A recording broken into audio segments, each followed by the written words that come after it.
হজরত ইউসুফ ছিলেন হজরত ইয়াকুব আলাইহিসসালামের পুত্র। ছোটবেলায় তিনি এক অদ্ভুত স্বপ্ন দেখেন।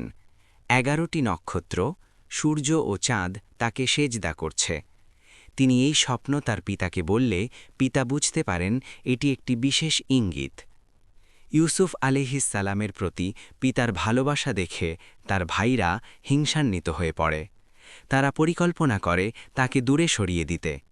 একদিন তারা ইউসুফ আলাইহিসসালামকে নিয়ে গিয়ে একটি কূপে ফেলে দেয় এবং বাড়িতে এসে বলে একটি নেকড়ে তাকে খেয়ে ফেলেছে। কিছু পথচারী কূপ থেকে ইউসুফ আলাইহিসসালামকে উদ্ধার করে মিশরে নিয়ে যায় এবং তাকে দাস হিসেবে বিক্রি করে দেয়। সেখানে এক প্রভাবশালী ব্যক্তি তাকে নিজের ঘরে নিয়ে লালন পালন করেন। যুবক বয়সে তিনি অত্যন্ত সুদর্শন ও সৎ চরিত্রের অধিকারী ছিলেন।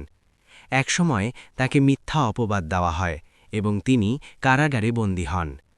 কারাগারেও তিনি ধৈর্য ধরে থাকেন এবং অন্য বন্দীদের স্বপ্নের ব্যাখ্যা দেন। মিশরের রাজা একটি অদ্ভুত স্বপ্ন দেখেন।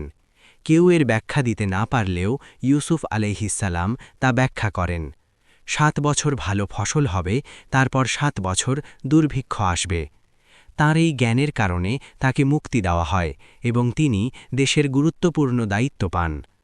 দুর্ভিক্ষের সময় তার ভাইরা খাদ্যের জন্য মিশরে আসে। তারা প্রথমে ইউসুফ আলাইহিসসালামকে চিনতে পারেনি। পরে তিনি নিজের পরিচয় দেন এবং তাদের ক্ষমা করে দেন। শেষ পর্যন্ত তার পরিবার একত্রিত হয় এবং তার শৈশবের স্বপ্ন পূরণ হয়। ধৈর্য ও আল্লাহর ওপর ভরসা করলে সফলতা আসে। ক্ষমা করা মহান গুণ।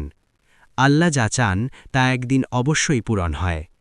কঠিন সময়েও সততা ও নৈতিকতা ধরে রাখা উচিত।